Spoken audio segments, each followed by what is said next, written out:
आप इसको whole heartedly बगैर इफ्स एंड बट्स इसको वेलकम करेंगे जो कि प्राइम मिनिस्टर शहबाज शरीफ ने पेशकश की है? आज से 3-4 हफ्ते पहले मुज़ाकरात की कोई बात हो नहीं रही थी, और ये हमने एक ग्रुप बना के उसका नाम हमने नेशनल डायलॉग कमेटी रखा, और फिर उसके ऊपर हमने ये मुज़ाकरात की बातचीत शुरू की।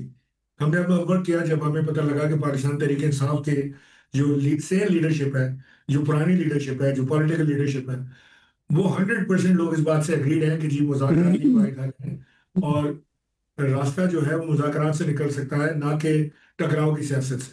हम्म। टकराव की सियासत से तहरीक इंसाफ को, इमरान खान को, उनकी फैमिली को मुसलसल नुकसान का सामना है। इस सिलसिले में हमारी मुलाकात PMLN के बड़े सीनियर लोगों से हुई, जिसमें अयाज सादिक साहब, नज़ीर तारिर साहब, राना सनाउल्लाह साहब थे, और उनसे हमारी बड़ी लंबी और बड़ी गहरी मीटिंग रही इस बात के ऊपर।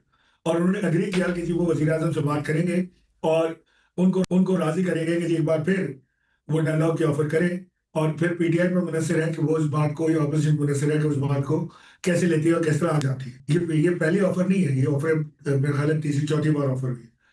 सो इसमें आप मेरी राय पूछ रही हैं, तो जी। मैं तो समझ रहा हूँ कि एक नेक नियति के साथ एक ऑफर की गई है।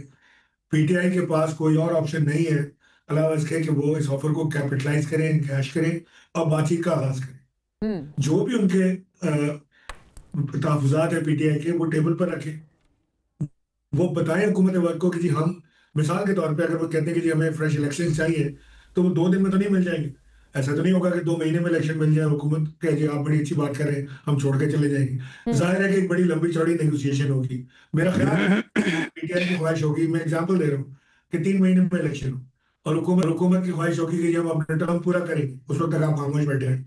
कहीं ना कहीं सेटलमेंट होगी, कोई ना कोई बात होगी, कोई एक दूसरे को समझाया जाएगा, पॉइंट्स दिए जाएंगे। हमें पॉलिटिकल टेम्परेचर नीचे लाके एक दूसरे की इज्जतें बरकरार रखे बातचीत करने की जरूरत है।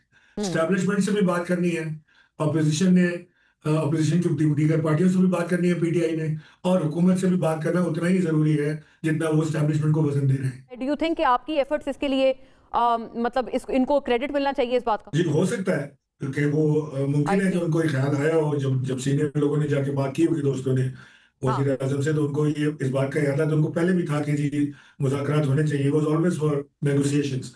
तो मुमकिन है कि उनको ये लगा हो कि कोई माहौल क्रिएट हो रहा है, कोई हम्म। बातचीत के लिए दरवाजे खुल रहे हैं, और हर तरफ से अब मुज़ाकरात की ही आवाज़ आ रही है, तो उन्होंने इस मौके को फायदा उठा के एंड यू डू थिंक उन्होंने सर अपनी बात को इमरान साहब क्लोज के किया। ये माइनस इमरान खान वाली कोई मतलब ये उस वो वाली स्ट्रेटजी नहीं है? सवाल ही नहीं पैदा होता कि इमरान खान के बगैर कोई ये मामला तय पा जाए। वो तो फेयर सारी इनफ। चीज गुप्तम नशिस्तम बर्खास्तम होगी। हाँ। इमरान खान तो इस वक्त पिवटल रोल अदा कर रहे हैं अपोजिशन का।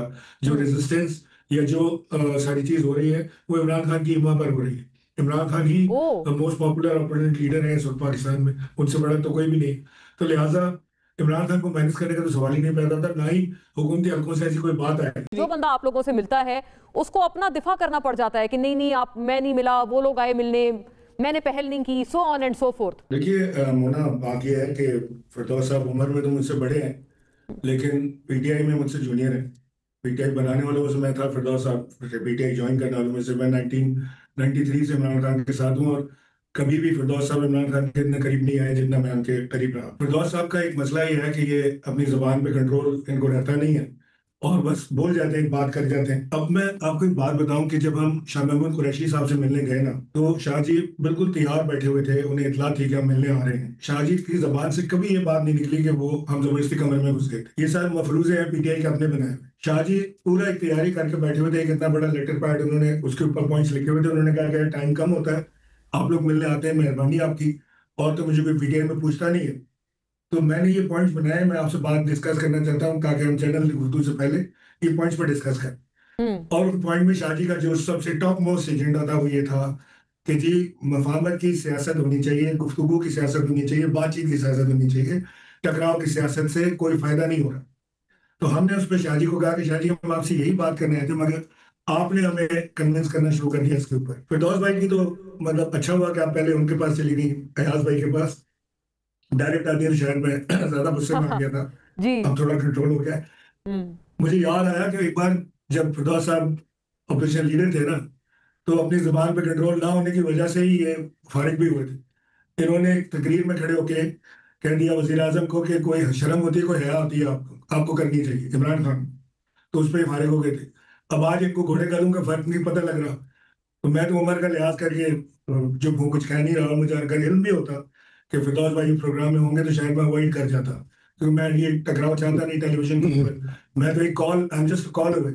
फिरदौस साहब मुझे कॉल करके अपनी दानिशमंदाना गुफ्तगू मेरे साथ कर सकते हैं, कोई पाबंदी नहीं है। और इनको अश्योर कराता हूँ किसी को पता भी नहीं चलेगा। जैसे आप फिरदौस साहब हमें बता रहे हैं ना कि हमने किस तरह सौदे किए। दो तरह के सौदे हुए पीटीआई छोड़ने के लिए। एक एक ये हुआ कि पीटीआई छोड़ दें, अलहदा हो जाए। दूसरा ये हुआ कि पीटीआई में रहें लेकिन करें वो जो हम चाहते हैं। तो फिरदौस साहब तो दूसरी कैटेगरी में है।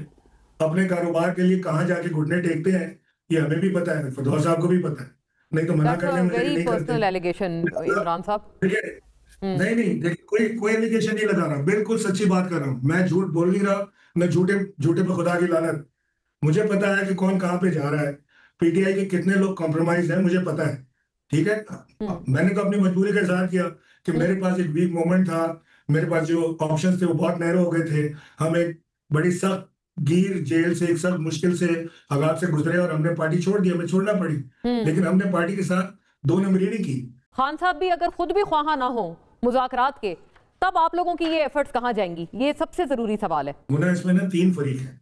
एक हुकूमत वक्त जिसमें पीपल्स पार्टी शामिल है, एक स्टैब्लिशमेंट और एक पीटीआई यानी इमरान खान। पीटीआई का तो मैं तो बार बार कहता हूँ ना कि PTI does not exist if there is no Imran Khan.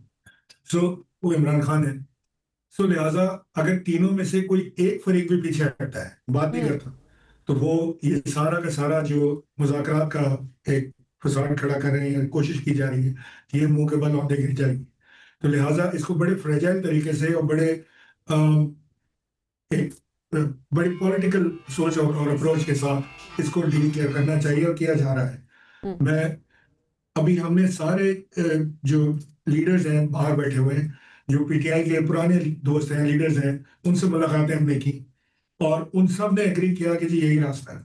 फिर हमने हुकूमती अरकान से, मिनिस्टरों से और बड़े सीनियर लोगों से, मैंने चंद के नाम भी आपको बताए, उनसे मुज़ाकरात जब हम करने गए तो मैं सोच रहा था, मेरे जहन में था कि हुकूमत के लिए तो बड़ा अच्छा यही है कि स्टैब्लिशमेंट और पीटीआई की लड़ाई जारी रहे और ये हुकूमत के मजे लेते रहे, आराम से बैठे रहे। इनको करेक्ट, ये बड़ी लॉजिकल बात है। मैंने ये बात अयाज सादिक साहब से, मुझे शायद नहीं करनी थी, लेकिन मैंने उनके चैम्बर में बैठ के उनसे, उनके मुंह पर मैंने ये कहा कि ऐसा मुझे एक बात समझ नहीं आई कि हमारी जो ये टेम्परेचर डाउन करने की जो ख्वाहिश है उसके पीछे तो ये आप इस ख्वाहिश में, बिल्कुल ये सही सवाल है, आपकी ख्वाहिश क्यों है? हाँ। तो उन्होंने मुझे कहा कि हमने 12 ये रंजिशें देखी हैं और इसमें सिर्फ नुकसान मुल्क का होता है और हर एक दूसरे सियासतदान की फिर बाद में बारी आती है। लिहाजा हम ये चाहते हैं कि मुल्क की खातिर, इकोनॉमी को बेहतर करने की खातिर और कोई भी तो आपने एक और बड़ी एक रिवील की है अहम डिटेल